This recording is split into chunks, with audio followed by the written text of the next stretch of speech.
but he's able to makes it. Ain't anything. Sam, defend your team because they haven't won. Oh, my God. Strap yourselves in. It's another 1 hour episode. Oh yeah. Spike defused.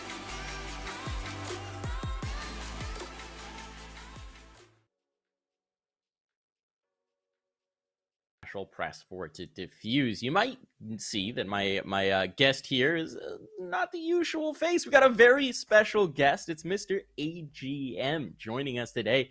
Mike, how are you doing today, man? I'm doing awesome. Thank you guys for having me here. I'm excited. You are genuinely one of my favorite people that I've ever met in esports. So I always love getting a chance to bring you on to one of the many shows that you've come on a lot of my different shows over the years.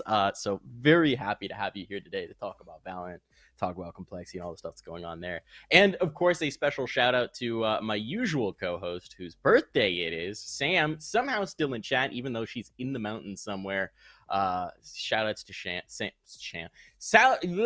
words are hard, Mike. Shout outs to Sam, the birthday girl, but we're gonna get into it here. So thank you for coming on. Let's run through some of the news. We gotta run it back. This is our first segment where we like to go over some of the news stories from the last week. Now, this is the first one. This is a report, not technically confirmed yet. I tried to get the confirmation out of Odorous, and Chad wasn't being cooperative. So, Odorous supposedly going to version 1, should be signing over from the Kansas City Pioneers. What do you make of this one, Mike? Odorous has actually been playing really, really well lately, especially with the new Pioneers team. They got dropped by United, I think it was, when they were were put together, and they started getting some results. And the sponsor ended up dropping them, and then they got better somehow, and have been playing really, really well and turning a lot of people's heads. And then I guess with Vanity going over towards Cloud9, they need to fill those shoes, even though those are really big shoes. And I don't know if Odorous can necessarily fill them, but he's definitely the best choice for an IGLing Sentinel right now. He's really interesting as well. Odorous obviously has been. I mean, we've both known about him for a long time from the CS days. And when he was coming on the scene in the CS days, he was sort of the cracked aimer, right? Kind of a goofy kid who was just really dang good with the AWP in the server, turning a lot of heads in that way. So his time in Valorant, it feels like we've had a mature, like he's grown up, right? He's an IGL now. That's not something I would have ever thought Odorous would wind up doing back in the CS days. But he's had a lot of success with it, and I do love to see it. I do love to see this change in Chad's game. So I am curious to see how it's going to go with version 1, because I think, as you said, Vanity is a huge presence, and that team really was Vanity's team to a huge degree. So I am curious to see. I think there's also some questions to be answered about who's going to be doing exactly what in terms of calling, right? Because I know Zelsis was contributing before in some capacity. He's obviously IGL'd in various capacities before in his career. So I am kind of curious to see how that dynamic's going to play out if this does wind up coming to pass, which it seems like it's going to. Moving on to our next story here. This one I honestly didn't think was a news story because I thought it was already a thing. But apparently he was just trialing before. Now Fraud's been signed. Am I crazy? Like, he was their coach. He's been their coach for like 4 or 5 months, I swear. Yeah. He just never got signed or never got announced. I don't know how long he's been signed or not, but he was never actually like officially announced. When I saw this in the news, it was like, what? Like, did they let him go that I missed and then sign it back? No. Apparently he's just now finally got a contract. So congratulations to Fraud for securing the bag, I guess. Really thought this was his job already. So that one kind of caught me by surprise. Moving on here. Have you ever worked with Fraud, actually? Have you ever been on a Fraud team? Okay. I have not. Was wondering if we could scoop the insight there. But moving on. NIP have benched Korea. They're making changes. They're benching Korea. They're making some moves there. This is an NIP team that's sort of like, they haven't quite realized the promise of their roster, right? They've had some moments, and obviously there's been issues with existences, injury, sidelining him. This roster's never really felt like it's gotten its legs under it completely. I'm not sure this is the move, though. I don't know. Do you have any thoughts on Korea out of NIP? I'm not really completely sure. I know was playing smokes for them. Mm. That's kind of like a weird thing to get rid of. I'm not sure who calls in that team. I know that they've kind of all been in a slump lately. Last qualifiers, set of qualifiers, they did really well and they upset a bunch of teams. And that Rhyme guy stood out quite a bit from everybody else. But for this last qualifier, they really were missing like a standout performer. So I'm not really completely sure what getting rid of Korea does for them. I'm not like I said, I don't know if he was calling for them or not, but I guess we'll have to see. Yeah, I think a lot's going to be determined by who they get, right? This is one of those moves where, like, if you get a slam dunk player, it's like, okay, great, solid move. But if they went into it without a plan for who to replace him, I don't know. It'll be interesting to see how this plays out. That does feel like an NIP roster that's a little bit lost in the water at times. Moving on. This is back to NA. Potter is moving back to coaching, or moving into coaching, I suppose, for the first time from the active roster of Evil Geniuses. This is a move that I'm just going to go ahead and say makes a lot of sense. I think we talked about it last week, actually, on the show with AGM, or sorry, your AGM, with MCE, other three initial name. She wasn't doing great in terms of individual performance as a player, but brings a wealth of experience. So moving into the head coaching role, well, what do you make of this move? I mean, it's definitely a step in the right direction. It's just really EG was come out and their press releases have been a little confusing to say the least, I guess, saying how like they want to be super competitive and stuff like that, and then they cut like two of their best players and left Potter on the team and rebuilt around her. But they did really well in this past tournament with new change and stuff, so I'm kind of excited to see how they go and progress. They did have a nice placing in Summer Champs, which we'll get into. Boostio is the player who comes back in. I think my favorite part of this move is that I was seeing the Boostio's mom account, which I guess is actually Boostio's mom, just really excited for Boostio to get another opportunity. Chat, yeah. It just makes me happy. It's just those moments just make me, it brings a smile to your face when you see the supportive parents excited for their progeny. So I'm rooting for this team. I'm kind of curious about it. We'll see how it goes. We got another one, which is that Man I Love Fwogs, everyone's favorite MILFs, have disbanded. The MILFs are done. They are done loving the Fwogs. They were free agents. Now they're extra free agents. They're especially free agents looking for team. They've all decided to go their separate ways. This is always an interesting move to me, I guess. But from your perspective as a player, being on an unsigned team, right? And then choosing to disband that unsigned team to try and find individual pursuits. Do you think it's just everyone wasn't willing to continue pracking? Do you think that what leads to this kind of a disband? I don't think I've ever been in this situation, to be honest. I would assume that either one of their best players got poached, or like you said before, not everybody was willing to dedicate a lot of practice time to getting better, and the people who were probably just decided to try to find new teams. Yeah, I am curious to see where these players will wind up just so we've obviously hopefully got some more stuff coming up in terms of game changers, so might see some of these players find homes. That's our run it back segment. Now, you know what? We're going to do what I really wanted to do in this show, which is you and I are just going to talk. This is going to be a little bit of an interview.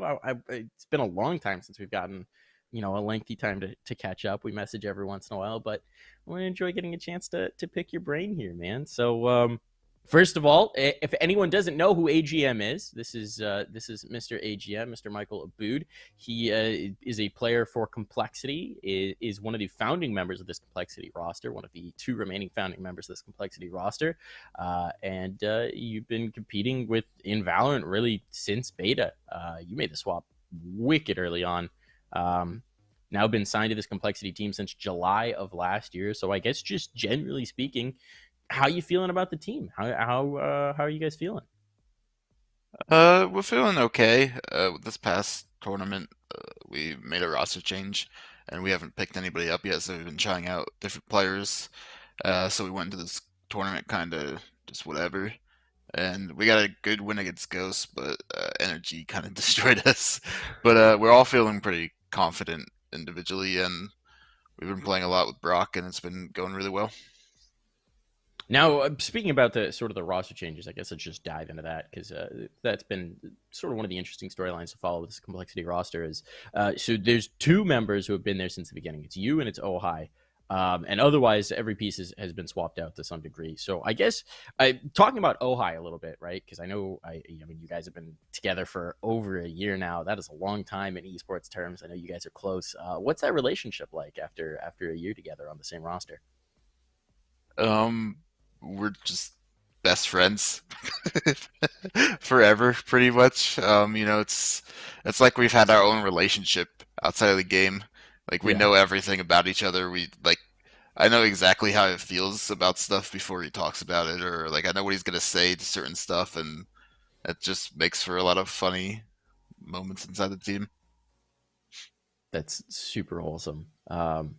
This is, I guess, does that kind of relationship help? Because obviously, with this complexity squad, you guys haven't necessarily had the results that you were hoping for a lot of the time. Like VCT hasn't really gone to plan and that kind of thing. But having that kind of bond, and also your coach Ruin, I know is someone that you've known for a long time. Does having that kind of bonds within the team help? I think it could go both ways. I think it could, if we rely too much on it, it could hurt the team a little bit and not be as serious, I guess. Not as serious, but we're willing to do what needs to be done, I guess, to move forward. But at the Mm. same time, it also helps build the team up and create like a positive atmosphere in the team and makes like a really just good sense of community inside the team. Now, I know you recently made a move out to Dallas to actually be closer to the team's facilities, to have access to those. And that was something that I remember when you first signed with Complexity. That was one of the reasons why you were so excited about Complexity as an org, was to have access to those facilities, to have access to that building. I think it's in Fort Worth, actually, right? Or And is it in Frisco. Arlington? Frisco. All right. Gotta remember which. Yeah, so I remember that was a huge point for you, that you were just really excited to be part of an organization like Complexity that had those kind of facilities, those kind of resources. What's the difference for you as a player now that you're in Dallas as opposed to before? Like you said, I have access to the complexity facilities. I'm only like 8 minutes away from them. It's more of I moved out on my own to completely focus on Valorant, and I live by myself. And I just put my full focus, obviously, into Valorant, and it's just a lot better for me mentally, I guess. So are you gaming on the weekends with Dak and Zeke? Maybe one day. I have not met them yet. Um, that would actually be pretty sick. Little crossover section, teach them Valorant. I'm sure those guys. I'm sure a lot of them have played. To be honest, Mhm. I always do loving seeing how many people and like professional sports teams at this point will stream on the side or that kind of thing as their Mhm. downtime activity. Um, so being out in Dallas, you just got a new cat. That's very exciting. I know this isn't really a Mhm. question. I just very much enjoyed the parrot cat photos. This roster, as we talked about before, has gone through a lot of changes in the last year in terms of swapping players out and sort of trying to figure out that formula. So what's that process like, right? Obviously, the most recent one we'll talk about in a little bit, but I want to talk about the general process of when the team decides that somebody needs to be removed or that somebody signs somewhere else, like Jonah P did. What's the process like of replacing them? Who is doing the searching? Who's doing the decision making? Where's that flow from in Complexity? The scouting mostly comes from Ruin and Valen, our IGL, and then we all have say in everything like that, and we all just bring people up and we just try people out. Obviously, with the like replacing people, it's mostly due to not willing to adapt or change with what we've been trying to do, I guess. Mhm. So it's all been like pretty like universal decisions, obviously. It's not like management has ever cut somebody that nobody's ever wanted to be replaced or anything like that. So it's just a typical team environment, I would say. Okay, so you guys are mostly on the same page about that. Who does someone have final say? Is that, I mean, is Ruin making the final call? Um, I'm not really sure. It has never come down to that. So okay, I don't know how that would work. I guess that's the ideal situation, right? Where you never need to find out who exactly Mm. where the buck stops, so to say. Um, so speaking from your own experience, what do you talked about one of the reasons why people get removed is that they're just not adapting or they're not changing with the way the team needs to change. But what do you look for when you're trying to find a new teammate, right? Because you guys are trialing players right now. So for you personally, what are sort of the keys that you're looking for in a new teammate? I mean, obviously at this level, everybody has good aim. So I know a lot of young players and stuff like that would like to prioritize that. And but the biggest thing when you're trying out for a professional team is just what you actually bring to the table instead of, your kill count and stuff.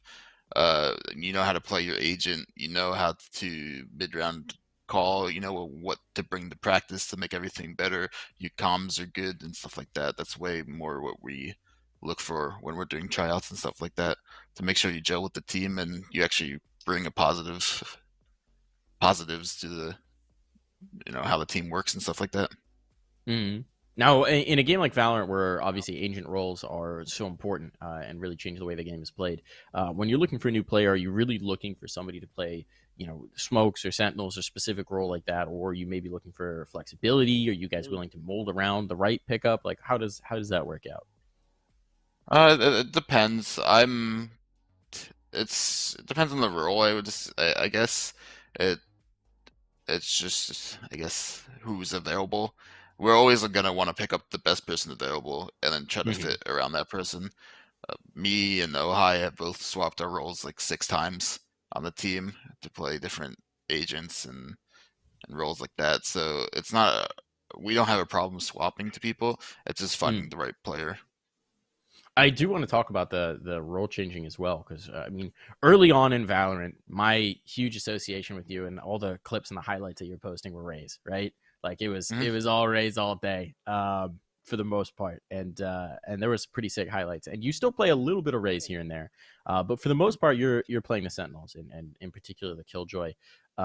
So I guess how is that? How has it sort of changed for you over time? Is getting back towards a more aggressive agent like a Raze something that you see in the future? Are you very happy playing the Sentinels? How do you feel about all that? I really do like playing Sentinels. It fits my playstyle. In Counter Strike, I always prefer to lurk and stuff like that. I've liked to play like the mind games, obviously with the enemy team, and that's the most fun role for me. Mm. I did lurk with Raze a while, and I feel like I was the one who created the Raze meta right now. Nobody ran Raze back then. Everybody hated me for running Raze. Uh, and yeah, I got swapped off the role because people were like, Raze is a duelist. You have to entry frag with Raze. And then that's not the case at all. And that's like with how the Raze meta is now. She's more of a you could rely on her a lot more to do things a lot safely, like take map control and put a Mm. lot of pressure while being safe and alone. And I think that's what she's the best at. But I No, do really enjoy playing Sentinel, and I have like the perfect role right now. I get to play both, so. there you go. The best of both worlds, if you will. So let's talk about this latest roster move, right? Because Profi's left the roster. What went down there? What happened with Profi's removal from the team? Um, he's one of the most mechanically gifted players I've ever seen in my entire life. He's super dedicated. He wants to get better. He plays the game a crap ton, but he's just really missing that the 5v5 tactical shooter aspect of the thing. Mm. And he came from PUBG, so it's a lot different, obviously, competitive environment wise. And we just felt like he wasn't making improvements as fast as we would like. I guess is the simplest way to put it. So we Mm. decided to go with somebody else. Now it's kind of an interesting situation as well because he was added to the team, right? Then left the team, and then was added back onto the team, or he was trialing for you guys and you didn't wind up picking him up, and then you wound up picking him up later on, and now he's off the team. So I guess that's a little bit of the off and on. But talking now about the replacement, I know you guys were trialing Brock. How'd that go? How is trialing in general going? Trialing is always a little bit weird. I would assume it's a little bit more weird for the person that's coming into the team. But we've played with Brock before. We know Brock. We all love playing with Brock. He's really good at communicating. He IG all on past teams. So his mid round calls are really good, and he's finally playing a role that he feels really comfortable in with Sova, because he's played everything. He's played Sentinel. He's played Jet. And we've tried him out on those roles, but we've never tried him out on Sova before, and he's a lot more comfortable here.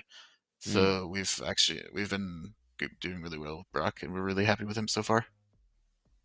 So, I mean, can we get the hot leaks here? Do you think this trial is gonna go to the next level? You guys gonna get friendship bracelets? Hopefully, we haven't made a decision yet. There's no contracts, or we haven't signed anybody yet. We have another tournament this weekend and stuff like that I believe we're playing with Brock. So we're just waiting to see how everything goes after the tournaments.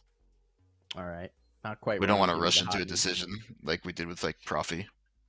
That makes sense as well. This does feel like a time in the Valorant calendar where you have a little bit more time to sort of work and figure this one out. Is that sort of the mentality as well? I know obviously your VCT campaign is over at this point, not gonna have a chance at last chance qualifier, so it'll be a while before there's official Riot events unless something changes in the calendar that we're not aware of. Is this sort of I guess what's the complexity approach to this off season? There'll still be tournaments, you guys will still be playing, but it's not the time pressure of VCT. So how does that change how the team functions? We're A lot of teams are taking breaks now. We don't want to take a break at all, because obviously we're not happy with any of our results, and we just want to get better. But like you said, we have plenty of time to choose a fifth, so we're definitely taking our time this time around and making sure we have the best option for everybody, and he fits comfortably in the team, and he fits more like the general community of the team, I guess. Yeah, But that and makes a lot of we're going sense. to we're going to try to play as many tournaments as we can this time around. Between the VCTs and stuff, we changed a lot of our comps and our roster and stuff, so we weren't playing tournaments as much, just to surprise more people, I guess, when we play them. But that didn't really work out that well. So I think I want to play every single tournament possible. I think it's the best approach, especially to a underperforming team. I think we've also seen it reflected in Valorant so far, where it does feel like the team that makes the jump sort of to the next tier is the team that's playing everything they can get their hands on. I mean, we saw with the classic example is like Luminosity and Exit back in January. God, it's been a while since then, where they were just playing everything, and then suddenly they were ascending. And we've seen it a couple different times. That's just the very obvious example I always like to go back to as a spotlight. So talking about Summer Champs, obviously playing a lot of tournaments. Summer Champs, to my eyes, is kind of an interesting one. And you guys qualified to it back in May by winning the May Monthly. And then, 4 months later, we get Summer Champs. And obviously, I understand that one of the things with Summer Champs is that you have to build it around the VCT calendar, so they had to find a way for it to fit. But that's a long time from qualification to actually competing, right? Like you guys had a different roster, if I'm not mistaken. I think we won that one with Profi. Oh, did you? Okay, yeah. I think that was we didn't sign. Profi wasn't signed then. That was his like tryout. Was that tournament? And he ended up doing really, really well, and we ended up winning and beating Rise in the finals. So, I mean, what is that like? Where the metas? I mean, the meta is different. That is true. The big nerf went through. So, qualifying to the tournament and competing in the tournament. Let's talk about the Summer Champs run, right? You guys went out in quarterfinals, as you said, kind of stomped by NRG, but NRG wound up being in the finals. But some good results. The win over Ghost. How did you feel about the Summer Champs run? We in groups we ended up beating it. We beat BBG, and then we beat Ghost, and lost to NRG. We haven't played NRG in like forever. I think the last time we played NRG was one of the first strike runs, the original ones, and they had a completely different roster then, so we didn't really know 100% what we were playing against, I guess. And they just came out swinging and kind of just destroyed us, but everything else felt good. The energy loss doesn't hurt too bad, just because we felt like we weren't playing how we usually play, I guess, or like playing to our potential. So it's more on us than them, I guess you could say. Like we know what we screwed up on, and we watched the VODs and stuff, and already gone over all that stuff, and we feel a lot better now.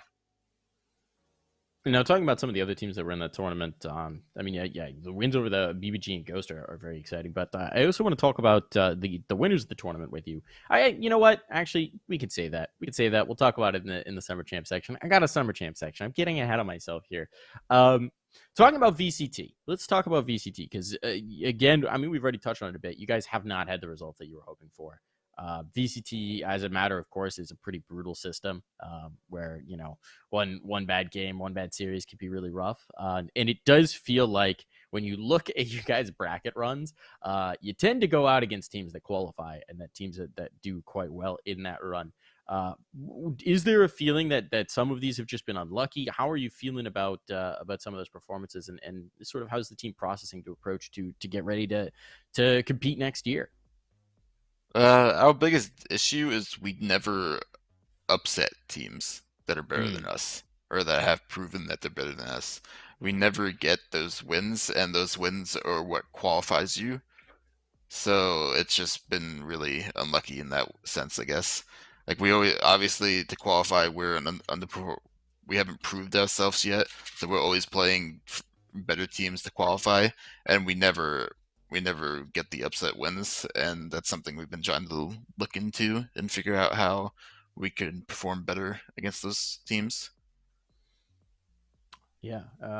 Is there, I guess, as a team that is, you know, trying to play everything that you are, but still dealing with the VCT cycle where you haven't necessarily had the success of getting into the close qualifiers. How does that VCT cycle sort of feel from a team perspective? Because it dominates the calendar, right? Obviously, you know, the Riot events are going to dominate the calendar. That's just the nature of the business. But it does it at times feel like I don't know. What is it? I guess what I'm asking is, how do you as a team sort of take into account that VCT cycle when you're not necessarily making closeds? Yeah, I mean, we don't think about it any different, right? We're not going into the tournament like, oh yeah, we're not gonna make close, so what's the next step? So I mean, like obviously the month before the tournament and stuff, most teams don't play in tournaments, and they try to just prepare as hard as they can for VCT, and we're not any different, except, you know, we don't win sometimes, most of the time. But we're trying to figure that out, and like just the whole format of it is ruthless for lower tier teams because it's all upper. It's just it's single elimination, and you always have to play the better team, obviously, just because that's how it ends up being. But yeah, the single elimination bracket really sucks when you have to wait 3 months to play it. I mean, you were in the Counter-Strike scene, so you know how that is. You know, like ESA playoffs back in the day, you play 3 months and then you play a single match and you lose, and then you're done for 2 months. It's just kind of a crappy feeling for players. We finally did get double elim in those playoffs, but yeah, no, you're absolutely right. Getting first rounded in that kind of situation was always the most brutal thing for a team. And it's always going to be the case with an open qualifier that there is going to be a fair share of heartbreak. I guess we've already talked about this a little bit, but just generally speaking, how do you feel about the future of this team? How do you feel about the future of this team under complexity? What's the relationship like with the org? You guys are taking your time finding the fifth, but where are you at about going forward? I obviously think this is the best roster we've ever had. I think we're all making improvements, and as long as you're better than yesterday, that's good in my eyes. So we just have to keep making the steps, and even if they are small, at least we're going forward. And our relationship with the complexities has always been super, super good. They're really helpful with everything. We've had a boot camp and stuff over there. I moved down here. I have access to the facilities and stuff like that. We have a sports psychologist, we have a coach, and then we have a manager. So they're very hands-on. On a more general level, just talking about Valorant in general, it's now been like a year and a half that you've been playing and competing in Valorant. I know you were one of the players who immediately you kind of fell in love with the game. At least that was certainly the impression I got. Where Hmm. as somebody who'd been competing in CS for years, as soon as you got your hands on Valorant, it was like, oh, okay, this suits me so well. How do you feel about it now? How do you feel about the current meta? Do you still feel that way? Oh yeah, I love playing this game. We have practice and scrims for 6 to 8 hours a day, and I've never get burnt out or anything like that. I still think the game has a really bright future, and the only thing that is weird with the metas and stuff like that is Riot's always gonna want to add new utility, new abilities, and like brand Mm. new stuff that you haven't seen before, which can get dangerous with the more you add, I guess, just because it's gonna be a crap more utility and stuff like that. So I think that they're gonna need to have a change with that eventually, but we will see. Do you think that? I mean, I guess this big nerf that we had over the summer felt like it was sort of trying to address that in terms of Mm. moving things back towards mechanics and gunplay and trying to remove some of the power creep. Do you think that that's going to be the kind of thing where like we'll have like this cycle of like build, build, build, add. Oh wait, correction back. Do you think that's I, sort of going I to I be the think trend? so. I do. That's why I've like been thinking about different things they could do, and I think if they reverted the economy changes and then just made you have to buy your utility when you die, it Mm. could help a little bit too, and it would solve a lot of those rounds and the force buy rounds and stuff like that. But I'm not sure if that would be how well that would feel playing with it, I guess. It is an interesting one. Would certainly prompt people to be a little bit more cautious, shall we say? Um, Well, that's all the like hard questions that I had written for you. Definitely a lot of insight into complexity. I guess we can move on and talk about some of the events that happened. But thank you for opening up, giving us a little peek into what's going on in the old Thank you AGM for brain. having me and asking me this stuff. Yeah, man, Thanks it's for always caring. it's always a pleasure, dude. It's always a pleasure. As I said before, you're one of the people who at this point I've known for. Oh God, when I feel like Frag 11 was like when we actually like started talking about stuff. So Mm. that's 4 years, something like that. Feels like a It lifetime, all blurs together. dude. It feels like a lifetime in esports years. Stuff is wild. But anyways, we'll get into the events. But it's always a pleasure to bring you on the shows and get a chance to catch up. So let's talk about some of the things that happened. We'll talk about EMEA here, VCT EMEA. We get the Mm. Challengers playoff results. We had already talked about sort of half of it on this show, but it hadn't finished up. So now we've got the results. Gambit win it. This Gambit team's really interesting. And I think the most interesting thing about this bracket is that there's not an EU team in the top two, right? Like this is a Turkish team and a CIS team. And considering how much they fell flat out of the first run, this is huge. It really does feel like a major shakeup of the EMEA region. What do you make of it? Yeah, it's very unsurprising, or very surprising for a lot of people. I didn't realize who Supermassive was before this tournament was happened, and they Mm. just kept surprising, and they kept beating every single team, obviously, except for Gambit in the finals. But watching those two teams have those like crazy runs while not being anybody's like top on the radar before the tournament was actually really fun to watch. I think my favorite part about it as well is that you really, I mean, looking at this bracket right now, right? You cannot call this a fluke in any way, shape, or form. No. You look at the teams they beat. I mean, Gambit went down against Ascend, right? Which was everyone's pick to be the best of the region and was one of the teams that qualified through in the lower final. And then through the lower bracket, they beat Liquid, they beat G2. Then they come back and beat Ascend as well, and then they beat Supermassive Blaze. Supermassive Blaze, meanwhile, blew through the upper bracket, beating FPX, which, FPX, but then G2, Hey, they're Ascend, my favorite AU team. Will you leave them alone? FPX are? Ooh, Yeah, I'm a big FPX ooh. fan. Man, they have just really disappointed, it feels like, at every Yeah. turn. Really since Angel made his comments about how NA wouldn't get 3 rounds against them against FPX, and then it was like, yo, you gotta qualify to an event first before you talk that kind of shit. It's been rough going for FPX. I remember they fired their coach after the first disappointing challenges run, right? And that was like, okay, it's his fault. So this is gonna be fine now. Not so much. Now they're making some roster changes. Dima 6 apparently out. One of the other players is out as well. I don't know. This FPX team feels a little... the shine has come off, if you will. Yeah, I definitely feel like they had the players to be successful. They just never were.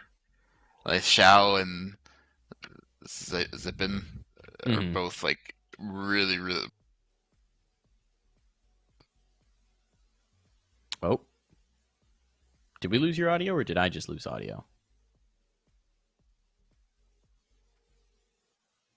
Uh-oh. Mike, I think we lost your audio real quick. I don't know what happened there. Just hard cut. Did you turn your mic off? We might have to do a little... just hit it with a hot refresh. Hit the call with a hot refresh real quick. See if we can get you back in. Not sure what happened there. That was a little confusing. Hopefully this is resolved. Let's see.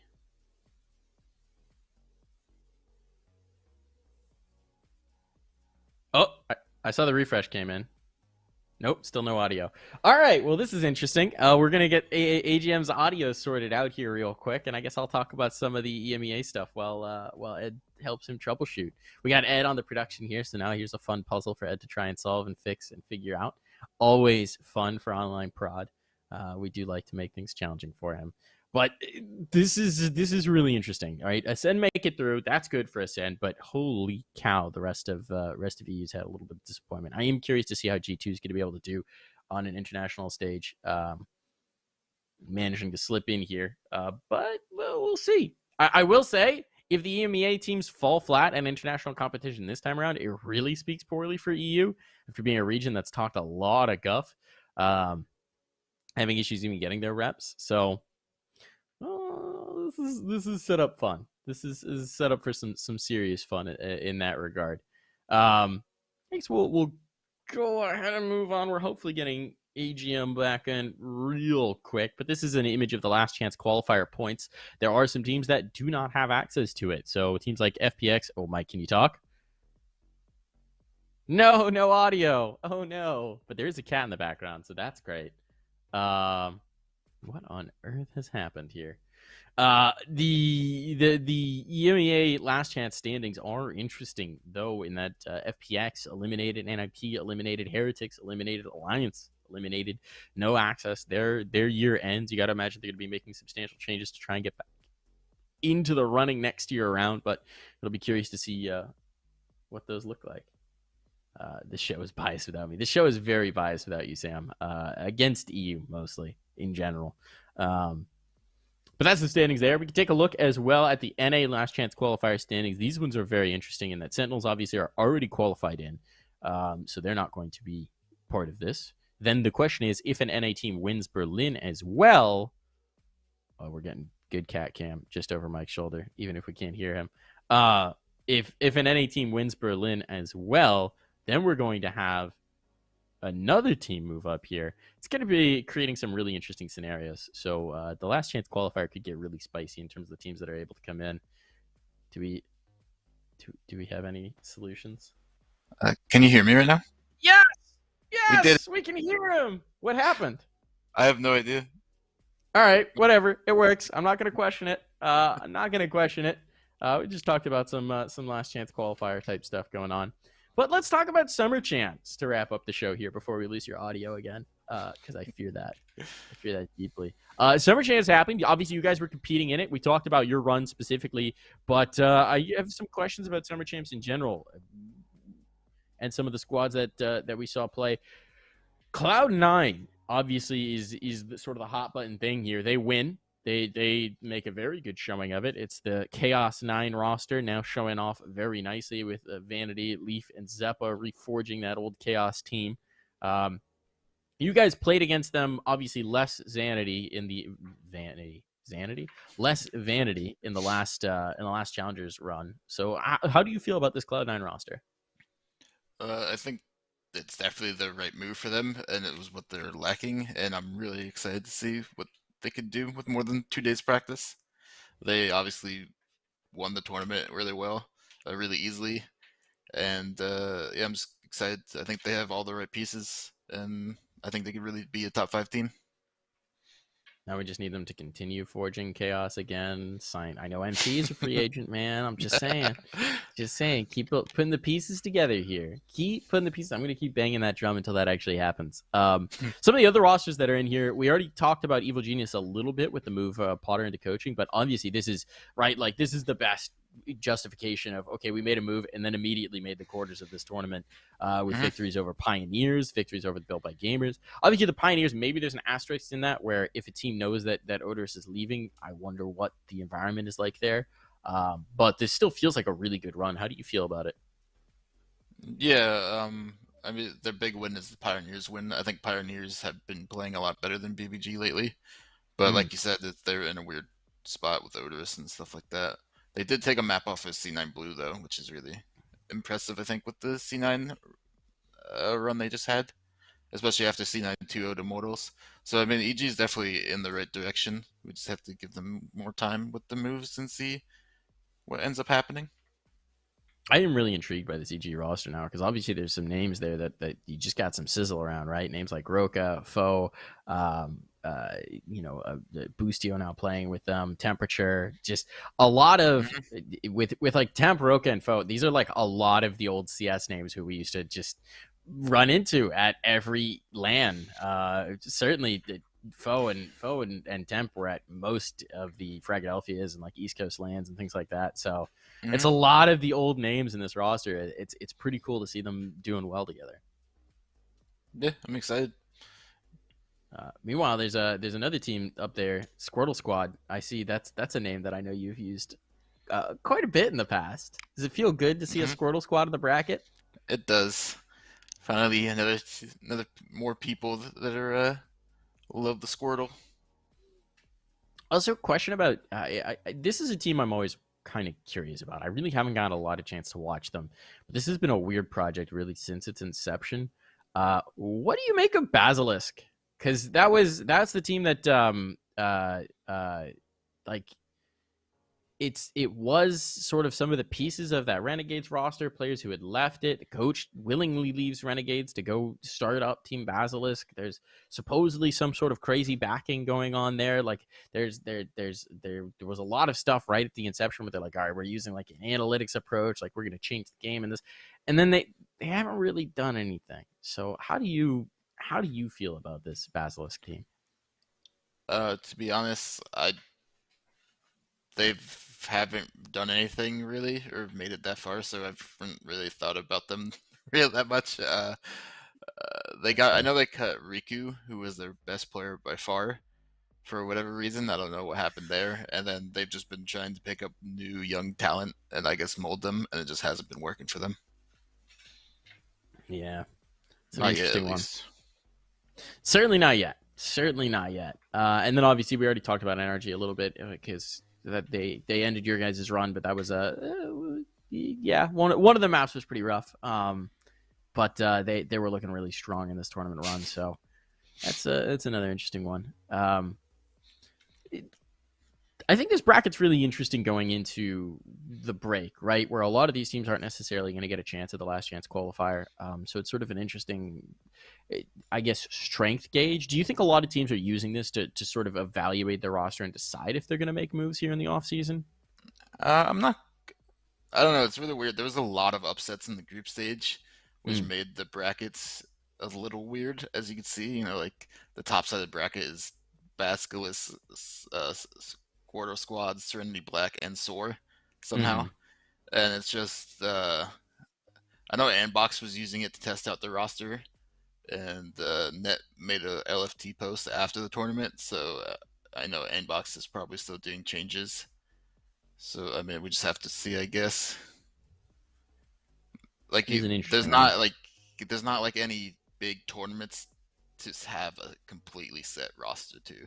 So I think a lot of teams are going to have the same approach as we do, where we're kind of just like taking our time and just going to play tournaments and stuff and see how everything fits in and make a good educated decision afterwards. Yeah. It is interesting to see. Like, it does feel like just a lot of the scene's going to be in flux for a while, as we sort of figure out who's going to wind up where. Which it's exciting for all the reporters out there. You know, roster moves always fun. Report on who's trialing where and the what where. I will say one of my big takeaways from Summer Champs, and I recognize that again, this is a limitation imposed by the just system of the VCTs. I think condensing that qualification to performing cycle a little bit would be good for the narrative a little bit. Just because, I mean, yeah, it was awesome to have like different teams qualifying over months, but it felt like somewhere between April when teams started qualifying and August here, like a little bit of that narrative got lost. But again, I recognize that that's 100% really nothing that Nerd Street can do about that, in terms of the fact that they needed to wait for this sort of gap in VCT to actually have their tournament, and that the calendar is just really packed in a lot of ways. But I think that as we come into next year and we have, Riot's probably looking at the way they set up their VCT calendar, the TOs that they partner with are looking at that sort of the gaps in there. I think that I would like to see more of a gap in between each VCT run, each challengers run, if that were possible. I don't know. What do you think about it? I think I agree as well. It's just they span out so long, and then they start again right after, that it just feels like there's always a VCT thing going on. And it can feel crappy for the teams that don't make it, obviously. Just, I don't know, it makes it really weird for anybody that's not in like the top 8. It is a really interesting one. I almost feel like even like a week, 2 weeks more of a buffer in between the events would really make the calendar feel like it had a little bit more air in it to breathe in.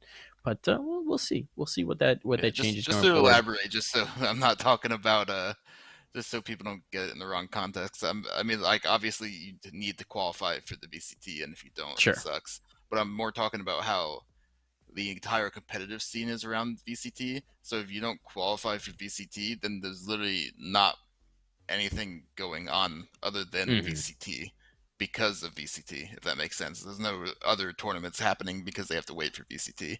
So the teams that don't qualify for VCT are kind of just sitting there practicing for 2 months, just only swimming every single day and not playing tournaments. That is one of the issues with it, like where every tournament needs to be to some degree Riot approved, right? So they're obviously not going to run things against the VCT. So when VCT is on, that's what's on. I think there's a healthy medium to strike, and I imagine Riot's thinking about that and looking at that, and I hope that going into year 2, obviously I'd say this is wildly successful for year 1. The first year running the esports circuit for Valorant, what they've been able to do has been incredible. But I think there are improvements to be made, and I'm sure they're eyeing them up.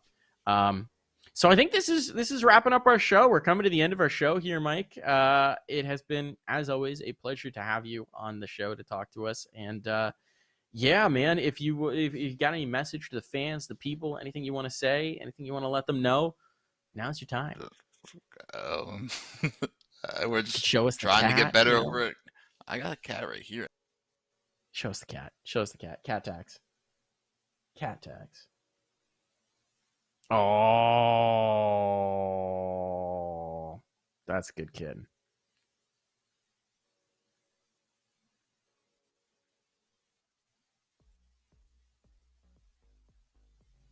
We do also have a little bit of a recap video. We'll outro to that. Mike, I think you may have just muted yourself again. Say something real quick for me. Yeah, you did it again. I think it's the cat. Cat's doing something to you, man. The cat's hitting something. Did you just figure out the problem? The cat, in fact, mute your headset. All right, well, I think this is going to wrap us up here. Thank you so much for joining us here, Mike. Unfortunately, we've lost audio. We'll go for an outro to that Summer Champs recap. But thank you for coming on. We cut you off on your little your last closing statement there. So sorry about that one. Audio issues, always a little bit of a devil. But if you don't follow AGM on Twitter, you should do it right now at AGM FPS. Follow him on Twitter. Be sure to tune in and figure out what's going on there. Be sure to follow that Complexity team. And I'm really excited to see how you guys continue to improve. Obviously who the next roster move is going to come in, but yours is a team that I'm always following. I'm always interested to see how you guys place. And thank you again, man. Thanks for coming on. And that's going to wrap up our show, folks. Be sure to tune in at 1 p.m. Eastern Standard Time. We'll roll the clip and we'll say goodbye. Goodbye, everybody.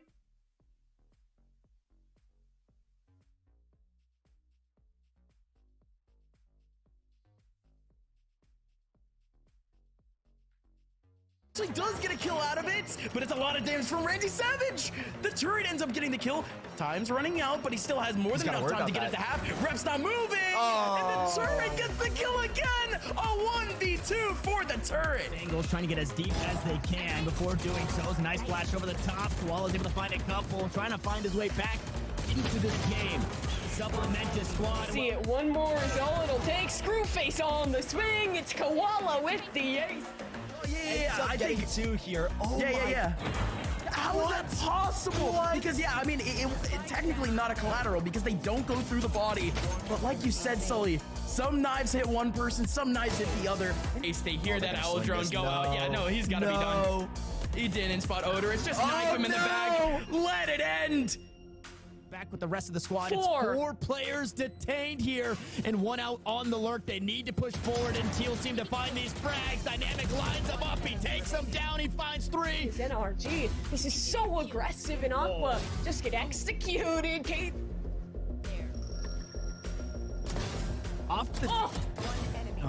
Need to deal with Calm. He started the first half so well, and he's starting to pick up the pace again. It's already 2 frags. Make it 3. Oh, he runs out of ammunition.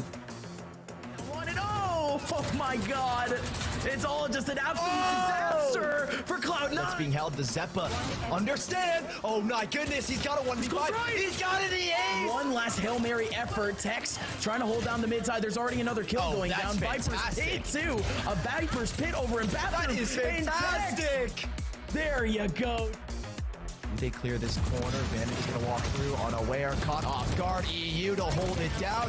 He's dancing with try and punish. He's on a big play. They don't check. They don't know. Som goes for back, cancels out the TP, and Zeppa's just won them the round again.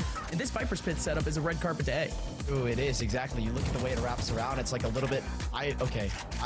Listen, Gus, I know you're going to hate me for this, but it looks like an Among Us character. Stop. No, why'd you say that? Why'd you But say in that? the meantime, however... Oh, God.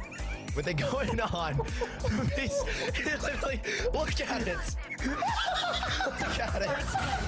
Corner. He could get the kill onto Weedon. Weedon getting pressure. Leave with another one. Leave with a third. One more at elbow. And Zeta takes him down. Mitch still going down actually bottom rafter. Tex a 3rd kill.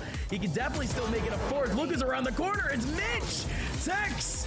NRG has to fight this. Defuse going through. It's out half. Tex from behind. Not gonna find anything.